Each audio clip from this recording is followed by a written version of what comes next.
오늘이 3월 19일. 네, 진짜로 두 분 다, 정말 잘 써요, 이제. 이, 내가 한 말이 거짓말이 아니라니까요. 요번에 두 분 쓰신 거 두 분 다 확실히 업그레이드 됐습니다. 이 표현하는 표현력이나 생각하는 거는 이게 다 보여요. 이게 전혀 효과 없는 게 아니에요, 진짜로. 이거 계속 하게 되면 믿고, 오늘 읽고 왔어? 예. 읽고 오시면은 좋은 결과가 올 겁니다.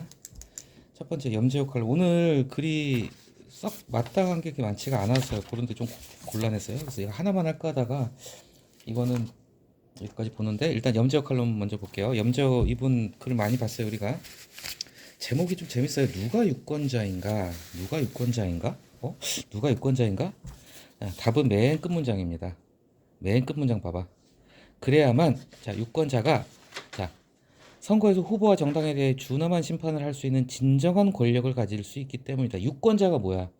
있을 권, 힘, 권리, 권한. 힘이 있는, 권리가 있는 사람이 유권자라는 거지. 근데 이걸 읽어보면 알겠지만 그동안 유권자는 유권자가 아니었다는 거지. 진짜 유권자가 되려면, 그러니까 누가 유권자인가? 과연 진짜 유권자란 무엇인가? 라는 질문을 던지고 그 답을 맨 마지막 문장에서 한 거예요. 맨 끝 문장에. 유권자는 어떤 거야? 진정한 권력을 가진 사람, 진짜 심판을 할 수 있고 진짜 판단을 내려서 후보자하고 정당에 대해서 표를 던질 수 있는 진정한 권력을 가진 사람이 유권자여야 된다. 그 얘기를 하고 싶은 거예요. 그러면서 한자를 뜯어보라는 거지. 있을 유자의 권리 권자. 여기서 말하는 권은 권리일 수도 있고 이제 권한일 수도 있고. 그래서 이 글이 왜 잘 된 구조냐면은, 전체 구조를 먼저 볼게요. 자, 그냥 첫 번째, 두 번째로 셉니다. 맨 첫 번째 단락, 두 번째 단락, 박스 지나서 세 번째 단락, 그 다음 네 번째 단락, 다섯 번째 단락까지 봉급은 국민전직 근로자 평균 임금만 받는다고 한다. 여기까지가 어떤 얘기냐? 그냥 우리 용어입니다. 현시창, 현실은 시궁창. 자, 우리 지금 현실이 있다이라 이거야. 이걸 갖다가 이 단락까지 좀 길게 설명을 했고, 그 다음에 막스 베버부터 해서 하나, 둘, 셋. 막스 베버부터 하나, 둘, 셋까지가 어떤 당위성, 현실은 시궁창이지만 실제로는 진짜 정치는 이래야 된다. 어떤 정치가 있어야 될 모습, 존재해야 될 모습을 갖다가 얘기를 한 거야. 현시창 먼저 얘기해놓고 현실은 이렇지만 실제 정치란 건 이래야 된다. 그리고 나서 마지막에 두 단락으로서 이렇게 정말 바람직한 정치로 우리가 가기 위해서 어떤 작은 해법을 제시하는 거야. 솔루션의 단락이 그 다음 두 번째 단락 AI까지 나오죠. 이게 상당히 좀 특이한 글이에요. 그 전에도 AI가 이제 정치에 있어서 어떤 역할을 할 것인지에 대한 글은 있었는데, 유권자의 판단을 돕는 수단으로서 우리가 AI를 좋은 쪽으로 활용해야 된다는 걸 갖다가 결론적으로 제시를 했어요. 그래서 이것도 어떻게 보면 약간 전형적인 구조야. 현시창, 현실이 있다위야. 참 암울해. 얘기해놓고, 하지만 우리가 지향해야 될 방향, 가야 될 방향은 이 길이다. 있어야 될 방향을 설명하고, 그렇다면 이 차이가 있을 거 아니야. 현실은 이 시궁창이란 말이야. 근데 우리가 가야 될 지점이 여기다. 그럼 이 차이를 줄이기 위해서 우리가 지금 시궁창에 있지만 좀 더 나은 방향으로 가려면 어떻게 해야 될 것인가? 최종적으로 결론적으로는 그 솔루션을 제시하는 단계로 가는 논설문의 구조라는 걸 보면은 좀 이해가 쉬울 거예요. 첫 번째 단락부터 봅니다. 자, 뭐 내용은 쉽지만 표현을 잘 봐야 돼. 자, 첫 번째 단락이 두 번째 문장. 이제 다음 주말부터요, 진짜로. 28일부터인가 이제 선거운동 시작되는데, 본격화되면 지하철역마다 허리를 90도, 이 사람들 4년에 한 번씩만 90도로 굽혀요. 표를 맞아, 구걸하는 거야. 열흘 정도는 지켜봐야 한다. 지켜봐야 한다. 이게 무슨 뉘앙스가 느껴져요. 보기 싫어도 봐야 된다는 거야. 보고 싶지 않은 풍경인데, 보이니까 보는 거지. 그죠? 자, 중요한 거. 투표권을 가진 사람을 유권자라고 한다. 이게 이제 마지막 솔루션 제시하는 것까지 이렇게 가는 거야. 그냥 단순히 투표권을 가진 사람이 다 유권자라는 게 아니라 진짜 정보에 대한 접근권을 가지고 판단 능력을 가지고 객관적으로 판단할 힘을 가진 사람이 유권자여야 된다. 그게 나오잖아. 하지만 말이 투표권을 가진 유권자지만 우리 국민이 사실 무슨 권한을 가졌냐? 가진 권한 없다 이 얘기지. 그 다음 단락 보죠. 이전 투구에서 이자가 지능 이자예요. 지능 이자. 진흙탕 싸움을 할 때 이전이라고 그래. 이전. 이게 지능 이자예요. 지능 이자. 진흙탕에서 지들끼리 치고받고 싸우는 개싸움이지. 개싸움을 바라보면 맥없이, 자, 이 맥없이도 중요한 단어. 왜? 맥없이가 뭐냐면 힘없이. 그러니까 제대로 가진 힘을 가지지 못한 유권자라는 거야. 우리는 그냥 기계적으로 표만 찍을 뿐이지. 그러니까 맨 마지막에 가서 제대로 된 힘을 갖자는 얘기를 하잖아요. 그러니까 아직은 지금 단계에서 현시창 단계에서는 힘없는 유권자라는 거야. 우리가 힘이 없다 보니까, 자, 이런 거지. 힘이 없으니까 그냥 욕만 하는 거야. 현실을 바로잡 힘이 없으니까 실질적인 그런 힘을 갖지를 못하니까 정당이 그냥 지들이 그냥 마음대로 공천 주니까 우리가 후보자나 선택도 사실 할 수가 없는 거예요. 사실은 그런 구조야. 그러니까 내놓은 상품 중에서 덜 나쁜 놈을 고르는 선거를 하니까. 그래서 우리는 아직은 힘이 없는 단계라는 거야. 그다음에 정치 혐오까진 좋아. 혐오까지는 그래 괜찮아요. 진짜 뭔지 알아요? 더 무서운 게 혐오의 단계를 넘어서면 이제 무관심으로 가고 투표장을 안 가버립니다. 그게 더 무서운 거야. 혐오까지는 괜찮아 그래도.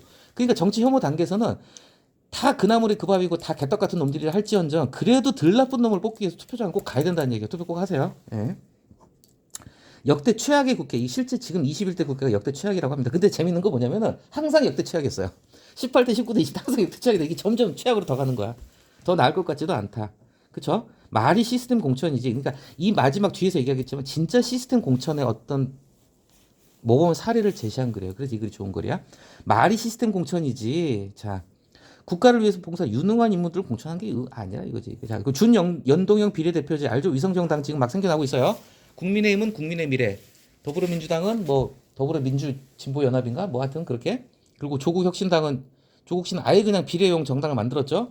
자, 간단하게 설명하게 다시 복습합니다. 준연동형 비례대표제가 어떤 거라고요? 자, 비례대표는 예를 들면은 우리가 비례투표 따로 하잖아. 정당 투표를 따로 하는데 원칙대로 하면은 예를 들면은 민주당이 30%, 국민의힘이 30% 먹었다 그러면 비례 전체 인원의 의석수의 30%씩을 줘야 돼. 이게 어떻게 보면 그냥 일반적인 비례대표 방식인데 준연동형제는 소수 정당을 더 보호해주기 위해서 어차피 더불어민주당하고 국민의힘은 지역구에서 엄청 많이 가져가잖아. 그럼 지역구에서 많이 가져간 정당은 조금 불이익을 주는 거야. 그러니까 이 놈들이 불이익을 안 받으려고 따로 비례용 정당을 따로 만들어 버리는 거예요. 이런 꼼수를 부리는 거지. 이건 양당 다 요걸 엄청 싸 처먹어야 될 일입니다. 위성정당 어처구니없이 꼼수를 부려가지고 유권자를 농락하는 비상식적 제도로 전락했다. 막 지나서 지금 이제 우리나라 국회의원 선거가 뭐냐면은 자 이거 나오자. 후보들은 정당 공천을 내 말했죠. 더불어민주당은 전라도 지역 더불어민주당 공천 받으면 그 순간 당선이야. 저기 대구로 가면 국민의힘은 공천 받으면 당선이야. 본 게임보다 공천 싸움이 더 힘들어요. 그래서 근데 전반적으로 이런 현상이 있다는 거야. 이제 이게 참 문제가 뭐냐면 정당 중심의 투표 경향이 갈수록 심해진다는 거죠. 그렇지? 뒤에 나오죠? 형식 말은 무늬만 시스템 공천일 뿐이지 실질은 이거 지금 양당 다 비난받고 있잖아요. 결국은 당 대표의 지도부나 사천 공천의 공짜는 우리가 공무원할 때 공짜 공적인 뭔가 근데 사적이면 개인 사자야. 그냥 개인이 그냥 이쁜 놈 뽑는 거지 뭐. 그래서 그 다음 단락은 이제 국회와 국회의원의 고난을 얘기하고 있어요. 우리가 일하고 있는 게 어떻게 보면 국회의 어떤 작은 지방의회라는 게 미니 국회라고도 볼 수 있거든. 그러니까 이런 건 좀 봐둬야 돼. 실제로 지방의회도 그렇지만 이 국회 영향력이 이게 수치로 다 나와 있죠. 옛날에 이게 17대면은 뭐냐 16, 한 15년 전만 해도요. 의원 발의가 이것밖에 안 됐어. 근데 지금 의원 발의가 지금 5배 폭증을 했죠. 의원 발의가 폭발했단 말이야. 마찬가지로 지방의회도 내가 여러 번 얘기했죠. 제 7대 의회 때 지금으로부터 8년 전, 9년 전에 제가 처음에 왔을 때는 의원 발의가 1년에 다 합쳐가지고 10개가 안 됐어. 진짜로. 지금은 뭐 엄청나죠? 자, 국회의원들은 자신들이 국정을 책임지는 헌법기관이라고 주장. 이건 맞는 말이에요. 국회의원은 헌법기관이야. 한 명 한 명이 걸어다니는 관청이에요. 한 명 한 명이 걸어다니는 관청이기 때문에 그 관청에 기사도 딸리고 보좌진이 9명씩 딸리고 내가 얘기했잖아. 국회의원 한 명에 4급 보좌관이 둘이 붙어요. 우리 지금 국장 둘이 수행을 해. 5급이 2명 붙고. 국장들, 과장들이 국회의원 한 명한테 기본으로 붙어. 내가 국회의원 위에 헌법기관인지 설명해줬죠. 국회의원은 자기 이름으로 표창장이 나가요. 시장 표창장 나갑니다. 의장 표창장 나가. 근데 지방의회 의원 김땡땡 해가지고 기묵해가지고 절대 못 나가. 근데 국회의원은 자기 이름으로 표창장을 줄 수가 있거든. 그게 헌법기관이라는 증거예요. 자, 심지어 이건 좀 심각해요. 자기들만이 선출된 권력이라고 행정부 공무원들 갖다가 밥으로 알죠. 밥으로 합니다. 이게 실제로 적인 게 뭐냐면 우리가 국회의원이 있고 그 밑에 이제 4급 보좌관이 2명 있어요. 5급 비서관이 2명 있고 6급 비서가 또 한 2명인가 있어. 그리고 7급 하나, 8급 하나 이런 식으로 가는데 이제 7급, 8급, 9급은 이제 뭐 격리 직원, 운전기사 뭐 이런 정도고 실질적으로는 4급 2명, 5급 2명, 6급 2명이 하는데 국회 4급 보좌관이잖아요. 아니 4급, 5급 보좌관 비서관이면은 집행부의 국과장들 갖다가 아무 때나 호출한다고 보면 됩니다. 그냥 야 이리 와. 그럼 가야 돼. 그러니까 국회 보좌관들 힘이 이렇게 막강한 거예요. 왜냐? 국회의원 힘이 세니까. 그러니까 국회의원들은 중앙부처에 그 어렵다는 행정고시 통과해가지고 20대 사무관 달고 30대 서기관 단 애들 갖다가 우습게 보는 거예요. 단 한 가지. 국회의원이나 국회의원 보좌관들도 함부로 못하는 부처가 딱 하나 있어. 그러니까 행정부 공무원들 다 우습게 보고 그냥 그 자기 발밑으로 봐 사실은. 근데 한 군데는 함부로 못해요. 어딘지 알아요? 돈 다루는 기재부 공무원들은 끄떡 안 합니다. 왜냐? 걔들이 돈을 나눠주기 때문에. 예. 자, 하지만 예산심의 쪽지 예산, 이 쪽지 예산이 왜 쪽지 예산일까? 예결위 심사를 할 때 예결위원장 권한이 막강해요. 이제 국회의원들 중에서 예결특위 위원장이 정말 실질적인 권한이 센데, 근데 이제 국회의원들이 쪽지에다 적어서 주는 거야. 우리 지역구에 다리 하나 좀 놓자 제발, 이렇게 쪽지로 주는 예산이라고. 쪽지 예산. 그래서 지역구를 챙겨. 왜? 재선 되려면 지역구 신경을 써야 되니까. 그쵸? 그리고 되면은 우리도 많이 봤죠? 플래카드 걸고 지가 따왔다고 자랑해요. 자, 이게 문제가 뭐냐면, 내가 그런 얘기했죠. 우리나라 국회의원이, 이거 어느 나라나 마찬가지인데, 어쨌건 지역구가 있고 투표를 통해서 뽑히다 보니까 두 가지 성격을 같이 가. 중앙 정치를 하면서 지역 정치를 같이 하는 약간 그 애매한 이중성을 가지고 있단 말이에요. 지역의원인지 국회의원인지 모를 정도다. 그래서 국회의원들은 대체로 이럽니다. 임기가 4년이면 앞에 2년, 3년은 여의도에서 주로 있어요. 물론 그 사이도 지역구 챙기긴 해야 되지만 앞에 2, 3년 여의도에서 열심히 의정 활동합니다. 그러다가 이제 마지막 1년 되면 여의도에 거의 없죠. 지금 현역 국회의원들 여의도에 가면, 의원회관 가면 한 명도 만날 수가 없습니다. 아예 그냥 저기 다음 선거 포기한 사람 아니면 다 자기 지역구 내려가서 목에 이거 달고 다닙니다. 그 다음 이제 국회 문제를 전반적으로 얘기했지만, 이제 국회의원에 얘기했죠. 이거 우리가 많이 봤으니까. 우리나라 국회의원 너무 힘이 세요. 너무 특권이 많아. 많이 봤죠? 스웨덴 보좌관 한 명을 국회의원 두 명이 공유하고, 출퇴근 자전거 타고 다니고, 봉급은 딱 우리 월급만큼만 받고. 자, 여기까지가 현 시창을 얘기했어요. 자, 그 다음 단락은 이제 막스 베버를 소환해가지고, 이게 정치여서는 안 된다. 우리가 이제 어떤 진정한 정치인의 모습은 어때야 되는가를 소개를 했는데, 좀 뭐 거창하게 얘기했지만, 하나하나가 좀 이렇게 단어 하나하나 곱씹어볼 정도로 좋은 표현들이 많아요. 막스 베버는 참고로 굉장히 유명한 정치학자라고 해야 되나, 철학자라고 해야 되나, 사역자 다 해당됩니다. 이분은 굉장히 유명한, 베버 이름 많이 들어봤을 거예요. 많이 보게 됩니다. 직업으로서의 정치, 이제 정치가 역할을 잘 알려주는 명작이다. 자, 직업 보케이션이라고 하는데, 이 보케이션의 어원이 부르다예요. 라틴어 보카른가에서 나온 거야. 부르다. 그러니까 뭐냐면은 누가 부른 거야? 하늘로부터 부름받은 어떤 이제 그 서양의 어떤 기독교적인 세계관이 들어가 있는 거예요. 하늘로부터, 하나님으로부터 부름받은 소명이나 사명감. 우리가 그런 얘기했죠. 목수가 저녁밥 값을 벌기 위해서 성전을 지면 그거는 그냥 어떻게 보면 직업이야. 그냥 그거는 우리가 그거 어디서 봤죠? 에고하고 셀프에서 봤지. 에고야 그냥. 근데 좀 더 높은 차원의 사명감, 하나님을 위한 성전을 짓는다는 사명감을 가지고 지면 그때 셀프라고 얘기를 했죠. 소명이나 사명감을 가지는 게 직업이고, 모든 직업 중에서 특히 정치인은 이런 소명이나 사명감을 가져야 된다는 거지. 그래서 우리나라로 번역할 때 최장집 교수, 굉장히 유명한 분이에요. 이분도 원로 정치학자 최장집 교수는 직업을 갖다 소명으로 바꿔서 소명으로서의 정치라고 했다는 거지. 자, 그 다음 단락은 버릴 문장이 단 한 개도 없습니다. 이런 거는 뭐 이런 것까지는 제가 바라진 않아요. 이런 거 뭐 스크랩을 해두거나 따로 뭐 이렇게 적어두면 좋긴 해. 진짜. 근데 여러분의 본업이 이게 아니기 때문에, 여러분이 만약에 진짜 글 쓰는 걸 본업으로 한다면 이렇게 해야 돼요. 이런 거는 통째로 외워버려야 돼요. 진짜 내가 글로 먹고 살겠다 하면요, 진짜 내가 신문사 뭐 논설위원이 목표다. 뭐 실제로 모르긴 몰라도 지금도 언론고시 지금도 그러나 모르겠는데, 언론고시 준비하는 졸업반 애들은요, 이런 문장을 사실 통으로 다 외워요. 언제든지 탁 튀어나올 수 있게, 써먹을 수 있게. 한 문장 한 문장 다 볼만해요. 자, 정치인에게 중요한 세 가지 자질. 자, 앞에서 앞단락 다시 볼게요. 막스 베버, 정치가의 역할이라고 나오죠. 앞단락. 직업으로서의 정치는 정치가의 역할. 정치가가 어떤 역할, 어떤 포지션을 맡는지를 얘기한다면, 그 역할을 수행하기 위해서 뭘 갖춰야 되는지를 얘기한다. 세 가지 자질을 갖춰야 된다. 그 역할을 수행하기 위한 자질을 바로 이 중요한 단락에서 얘기하는 거야. 물론 여러 가지가 있겠죠. 정치인이 가져야 될 덩어, 여기 뭐 청렴이 들어갈 수도 있을 거고, 능력이 들어갈 수도 있고, 여러 가지가 들어갈 수 있는데, 중요한 거는 이제 막스 베버의 눈으로 봤을 때는 열정과 책임감, 그리고 균형적 판단이다. 굉장히 중요하다. 근데 이걸 다 갖춰야 돼. 열정만 가지고 있으면은 그건 또라이죠. 열정만 가지고는 안 돼. 냉철하고 균형적인 판단이 중요하다. 딱 중요한, 그 다음 또 좋은 얘기. 신념의 윤리보다 책임의 윤리를 고민해야 된다. 이게 조금 어려운 말일 수 있는데, 이걸 풀어서 설명하면 너무 어려울 거고, 이렇게 보면 될 것 같아요. 뒤에 도덕적 근본주의 나오죠. 신념의 윤리를 얘기하면 우리가 도덕적 근본주의인데, 근본주의가, 근본이 뭐야? 뿌리를 얘기하거든요. 근본주의는 뭐냐면 이렇게 생각하면 돼. 뿌리는 눈에 보여요, 안 보여요? 뿌리는 땅에 박혀 있단 말이야. 그쵸? 땅에 박혀 있으니까 바람이 지나가지도 못하고 새가 앉지도 못해요. 그러니까 막혀 있어. 똥꼬집을 생각하면 돼요. 단단해. 그래서 근본주의 들어간 말이 좋은 말이 없어요. 우리가 예를 들면 이슬람 근본주의 그러면 얘네 무서운 애들이에요. 저기 총 들고 다니고 저기 자폭 테러하는 애들이 이슬람 근본주의 애들이야. 정치적으로 봤을 때 보수 근본주의는 저기 태극기 부대를 생각하면 돼요. 진보 근본주의 그러면 저기 욕먹는 개딸들 생각하면 돼. 근본주의 들어가서 좋은 게 없어요. 근본주의. 근본이 뿌리다. 뿌리는 땅에 박혀 있다. 땅에 박혀 있으니까 바람을 쐬지도 못하고 거기 새가 앉지도 못한다. 이걸 생각하면 될 것 같아. 그러니까 그대로 굳어버린 거예요. 전혀 누구와도 타협하지도 않고 남의 말 듣지도 않고 무조건 내가 왕이고 내가 무조건 옳고 너는 죽어야 되고 내가 살아야 되고 이런 상 또라이들 갖다가 똥꼬집 또라이들을 근본주의라고 보면 됩니다. 그러니까 신념의 윤리로 가게 되면 어떻게 되냐면 진짜 위험하게 될 수 있다는 거야. 지금 그래서 우리 사회에서 정말 뭐 테러 나오고 이렇게 정말 정치적으로 문제를 일으키는 사람들이 바로 이 신념의 윤리가 너무 강하다는 거지. 그것보다는 책임의 윤리로 가야 된다. 책임의 윤리. 여기 도덕적 근본주의 나오죠. 다른 생각을 가진 사람들 갖다가 완전히 악마화하는 거야. 그래, 척결이 말이 좋아 척결이지. 그냥 이건 뭐 찔러 죽인다는 거야 거의.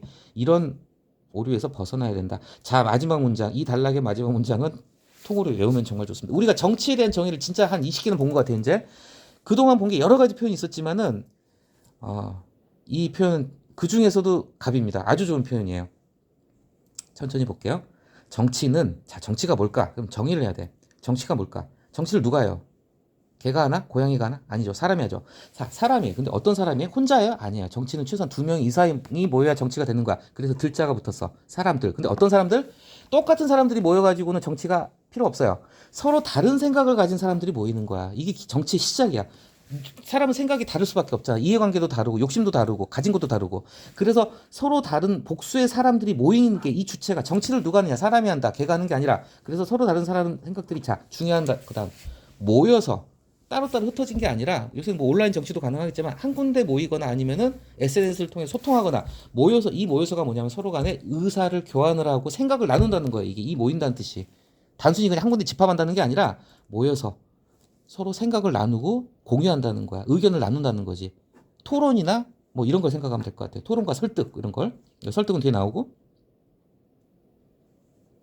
그다음 미래의 문제. 정치는 물론 엄밀히 말하면 현재 우리가 닥치고 있는 문제를 해결한다 이렇게 볼 수도 있겠지만 엄밀히 말하자고 현재 그럼 진짜 지금 지나가는 이 1초야. 짧게나마 단 10분 뒤의 일이라도 단 1시간 아니면 당장 내일 어떤 중요한 결정을 내릴지 이 부분은 결국은 정치는 미래 문제를 논하는 거야. 미래의 문제. 과거도 아니고 현재도 아니고 미래의 문제. 다가올 우리 앞에 다가올 문제를 해결하는 거야. 문제를 해결하는 게 결국 정치의 목적이라는 거야. 문제 해결. 근데 문제 해결의 수단이 뭐냐? 칼 들고 총 들고가 아니라 설득하고 합의를 하는 토론을 통해서 이게 이제 민주정치죠. 엄밀히 말하면 이건 그냥 정치가 아니라 앞에 민주자가 들어가야 될 것 같아. 설득과 합의를 통해 수단이 뭐냐? 그러니까 이게 정치 자치 이건 너무 좋은 문장이 다시 천천히 갑니다. 정치 누가 한다? 주체. 정치 주어 주체 사람이다. 걔가 하는 거 아니다. 근데 한 명이 아니야. 2명 이상이 모여야 돼. 어떤 사람? 서로 다른 생각을 가진 사람들이. 자 일단은 어떻게 해야 되나? 모여야 된다. 꼭 한 군데 모인다는 의미가 아니라 생각을 교환한다는 뜻이에요. 자 정치의 목적은 뭐냐? 미래의 문제를 푸는 거다. 미래의 문제를 갖다 해결하는 거야. 근데 어떻게 수단? 설득과 합의, 토론. 그래서 마지막 정치는 뭐다? 예술이다. 그래서 정치는 기술일 수도 있겠지만은 이제 예술이라고 봐야 되는 거예요. 정치가. 그래서 정치는 예술이다. 그래서 이거는 정치에 대한 아주 좋은 정의고 일부러 외우지는 마세요. 이제 자주 보게 될 거니까. 근데 이런 표현은 근데 참 안타까워. 만약에 시간이 참 하루가 100시간이라면 난 진짜 이거 하라고 그럴 것 같아. 좋은 문장은 다 갈무리해 두고 다시 한번 꺼내서 읽어보고 그러면은 이런 문장은 한 10번만 시간 텀을 두고 읽어보면 나중에 입에 툭 튀어나올 정도가 될 수 있어요. 근데 뭐 굳이 그렇게까지는 안 하더라도 이렇게 볼 때 좀 자세히 보면 좋아요. 자, 그 다음 단락 넘어갑니다. 정치가는 뭐 앞에 나왔던 얘기인데 소명감으로 일해야 된다. 희생, 봉사, 직업으로 생각해서는 안 된다. 그렇죠? 개인적 이익을 해서 금품을 갖거나 공천을 느끼서 아첨, 거짓말, 막말 일삼지 않아야 한다. 뭐 그래 바른 말하고 국가의 미래 비전을 제시한다. 여기까지가 이제 어떤 솔루션, 바른 정치가 무엇인지, 정치가가 어떤 모습이어야 되는지 이런 거. 제가 이제 정치에 대한 글을 자주 다룬 이유가 뭐냐면 우리가 하는 일 기본적으로는 지방자치의 단계에서 기초의회 단계에서 정치를 다루는 직업이기 때문에 정치가 뭔지 우리가 인식을 하고 있어야 되니까 이제 이런 걸 자주 다루는 거야. 그래서 마지막 두 단락에서는 솔루션인데 상당히 좀 참신한 솔루션. 뭐 비슷한 얘기를 한 글을 내가 얼핏 본 것도 같은데 기본적으로 우리가 어떤 후보를 평가를 하고 이 후보가 진짜 개떡인지 찰떡인지 구별을 하기 위해서 정말 좋은 후보와 나쁜 후보를 가리기 위해서 뭐가 필요해? 정보가 필요하단 말이야. 근데 그 정보를 갖다가 AI를 활용하자. 뒤엔 또 NFT. 대체 불가능한 토큰 중간에 영어 나오죠. NFT. 이거 뭐 나도 찾아봤는데 난 다 이해는 못 하겠어요. 이제 블록체인 기술을 얘기해요. 비트코인 생각하면 됩니다. 이게 근데 NFT 그러면 딱 하나만 알면 돼. NFT는 그러니까 어렵게 생각하지 말고 NFT는 블록체인은 비트코인 이렇게 하면 돼. 근데 비트코인, 블록체인, 특히 이제 블록체인이란 말을 제일 많이 쓰는데 이게 블록체인은 기술적인 건 내가 잘 모르겠는데 블록체인의 가장 큰 특징이 뭐냐? 위조하고 사기를 못 친다고 그래. 위조 사기가 정보를 조작하거나 변조를 못한다고 그러더라고. 그러니까 정직하다는 거야. 정보가 정직하게 남는다는 거. 그래서 그런 방식에다 AI를 도입을 해서 네가 옛날에 뭘 했는지 우리는 다 알고 있어. 그치? 그래서 과거의 모든 언행을 낱낱이 수집하고 분석하고 AI한테만 맡기면 안 되니까 전문가 단체들이, 중립적인 단체들이 나서서 평가 시스템을 만들자. 이건 사실 처음 한 얘기는 아니에요. 이런 얘기 전부터 있었어. 중립적인 평가 시스템을 만들어서 정당한테 공천을 맡겨놓으니까 사천 얘기 나오잖아. 누가 누굴 이뻐해가지고 공천을 주네만 이런 얘기 나오고. 그러니까 중립적인 시스템에다가 AI하고 블록체인 방식을 활용하자. 이것도 상당히 좀 참신한 솔루션 중에 하나입니다. 뭐 이게 현실화 될 수 있을지는 모르겠지만, 그래서 마지막 단락에 이제 드디어 제목에서 던진 질문에 대한 답을 하는 거예요. 누가 유권자인가? 자, 누가 유권자인가? 제가요? 네가요? 이게 아니라, 자, 이 제목에 누가 유권자인가는 엄밀히 따지면은, 자, 제대로 된 유권자, 정말 유권자가 되기 위해서 우리는 뭐가 갖춰야 되는가? 진짜 유권자 자격 그런 걸 얘기를 하는 거야. 그러면서 진짜 유권자, 찐 유권자는 이래야 된다는 얘기로 마지막에 단락에서 정리를 한 거야.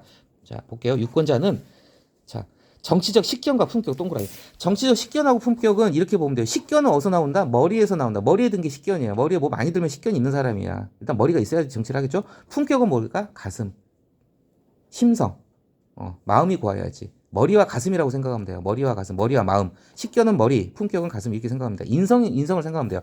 자, 식견과 품격, 이 두 개를 다 갖춰야 돼. 아무리 똑똑한 뭐야. 인성이 쓰레기면 정치하면 안 되겠죠?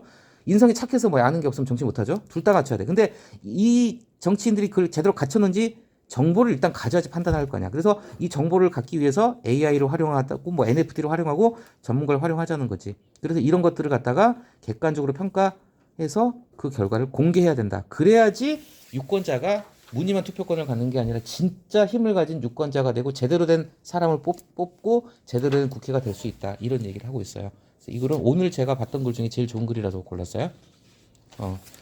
바쁘더라도 오늘 두 개 중에서 요건 다시 읽어봤고, 이거는 상당히 염지호 이분 글 여러 번 다룬 것 같은데 글 잘 쓰셔 보니까.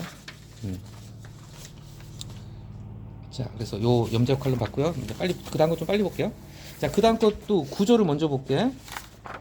구조라기보다는 빨리 볼게요. 그러니까 자, 첫 번째 좀 단락은 짧죠. 첫 번째, 두 번째, 세 번째, 네 번째, 다섯 번째 단락까지가 별로 좋은 표현 아닌데 그냥 우리끼리 은어로 정합시다. 현시창을 얘기하고 있는 거예요. 현시창. 현실은 시궁창. 지금 이따위야 우리 지금 이러고 있어. 자, 그래서 하나, 둘, 셋, 넷, 다섯 번째까지가 현시창 단락이고 그 다음 단락 후쿠시마 오염수는 간단히 넘길 일이 아니다부터 해서 여기서부터 하나, 둘, 셋 단락이 심각해. 현시창인데 우리가 제대로 대응을 못 하고 있어. 안 하고 있는데 이거 지금 그렇게 간단한 문제 아니야. 아주 심각해 하고 마지막 단락에서 간단하게 제안을 하고 있는 그런 구조입니다. 뭐 그런 어렵지 않고 간단한 구조니까 빨리 볼게요. 이거 보면서 느끼지 않았어요. 진짜 후쿠시마 오염수 막 횟집 다 망할 것 같죠. 지난 주말에 우리 동네 이제 지나가다가 저기 횟집을 잘된 횟집을 봤는데 앉을 자리가 없더라고. 인간은 망각의 동물입니다. 금방 까먹어. 특히 우리나라 뭐 민족성 비하는 거 절대 아닌데 우리나라는 워낙 버라이어티하게 이슈가 오늘 내일 새롭게 이슈가 터지니까 기존 이슈를 새 이슈가 덮어버린단 말이야. 그러니까 얘는 저 밑에 깔려가지고 어디 있는지도 못 찾지 지금. 실제로 지금 이번 총선 다른 기사 중에서 후쿠시마 오염수 가지고 이 글에 나오지만은 이거 주제나 논제가 된 적이 없는 걸로 알아요. 게다가 심지어는 이 신문 칼럼에서 내가 처음 봤어. 내가 이거 보고 제목 보고 그러네? 그래가지고 그런 거거든요. 후쿠시마 오염수 없는 총선이다. 이게 작년 8월만 해도 그 난리를 쳤었는데 지금 이슈가 실종이 됐다는 거야. 근데 이게 절대 그러니까 앞에 말한 하나, 둘, 셋, 넷, 다섯 가지 현시장 단락에서는 지금 우리가 이걸 망각했다 이 얘기를 하고 있고 그 다음 단락에서는 이게 우리가 절대 잊어서는 안 된 심각한 문제다. 현재 진행형이란 걸 주의 환기를 해주는 거예요. 그래서 마지막 단락에서 지금이라도 좀 관심을 가지라 이 얘기로 가는 거지. 쭉쭉 읽어볼게요. 자, 작년 8월 뜨거운 감자가 될 거다 막 그랬어서 실제 그랬죠. 근데 그냥 지나가고 있어요. 아무도 안 꺼내. 그쵸? 다 덮였어. 자, 그래서 중앙선관위. 자, 여기서도 보면은 근거를 가져올 때 공신력 있는 홈페이지 들어가면 돼요. 공신력 있는 홈페이지. 이런 이제 총선에 관한 공약은 딱 여기 한 군데밖에 없다고 봐야 돼요. 선관위 홈페이지. 참고로 이게 보면은 선관위 홈페이지 이거는 일부러 들어가지 말고요. 우리 업무상으로도 그렇게 들어갈 일 별로 없는데 그냥 웹서핑 한다는 기분으로 선관위 홈페이지 여기저기 둘러보면 상당히 재밌어요.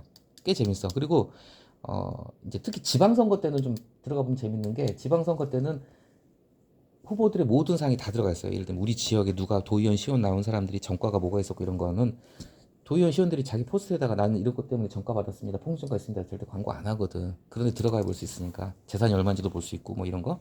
어쨌건 공약집을 보면은 잘 봐요. 녹색정의당, 군소정당, 더불어민주연합은 그 더불어민주당이 아니에요. 더불어민주당이 만든 위성정당이야. 진보당만 언급을 했는데 그마저도 제대로 언급을 안 했다 이거야. 지금 의석의 99%를 차지하고 있는 더불어민주당하고 국민의힘은 꿀먹은 벙어리. 아예 언급을 안 하고 있다는 얘기예요 지금. 이 후쿠시마 오염수 방류할 때 나라 망할 것처럼 들고 일어나서 더불어민주당조차도 지금 까먹었어 얘네들. 관심이 없어 지금. 큰일입니다. 그래서 이제 그 다음 달락에서 이게 주의 환기를 하는 거야. 간단히 넘길 일이 아니다. 우리가 이제 피폭이란 말을 쓰는데 피폭이 어떤 뜻이냐면은 이제 폭탄 맞는다는 걸 피폭이라고 하는데 특히 이제 방사능에서 우리가 피폭이란 말 많이 쓰는데 급성 피폭은 말 그대로 그냥 죽는 거예요. 그냥 급성 피폭은 예를 들면 원자탄 맞았거나 뭐 원전이 폭발했거나 이 급성 피폭은 이제 그대로 골로 가는 거고 지금 문제가 되는 건 만성 피폭이라는 거야. 근데 혹시 이거 얘기 들어봤는지 모르겠지만 비행기 국제선 스튜어디스 오래 하신 분들이 직업병 중에 하나가 그 발병 확률이 일반인보다 암 발병 확률이 좀 더 높다고 그래. 국제선 비행기를 갖다 오래 타고 다니잖아요. 그러면은 이 비행기 높이 날아다니잖아요. 그럼 그 우주 방사능을 더 많이 맞는다고 그래. 그래서 이게 아직 과학적으로 뭐 검증이 됐나 안 됐나 모르겠는데 그런 얘기 있어요. 승무원 생활을 오래 하게 되면 암 발생률이 높아진다는 얘기가 실제 있어요. 그리고 이 만성 피폭, 예를 들면 우리가 엑스레이 찍거나 CT 찍을 때도 우리가 조금씩 피폭을 당하고 있단 말이지. 근데 우리가 엑스레이나 CT를 갖다가 매일 찍지는 않잖아요. 근데 생선은 이틀에 한 번은 먹는단 말이에요, 최소한. 그죠? 그래서 이게 장기적으로 인간한테 어떤 영향을 미칠지 우리가 알 수가 없다는 거야. 이게 무섭다는 거죠. 그쵸? 그래서 그 다음 단락도 이게 단순히 몇 십 년 안에 끝나지 않을 문제다. 30년 안에 안 끝난다. 그래서 이제 마지막 단락에 지금이라도 제발 좀 관심을 가지셔라. 그 얘기를 하고 있는 거예요. 자, 그래서 오늘은 여기까지 하겠습니다.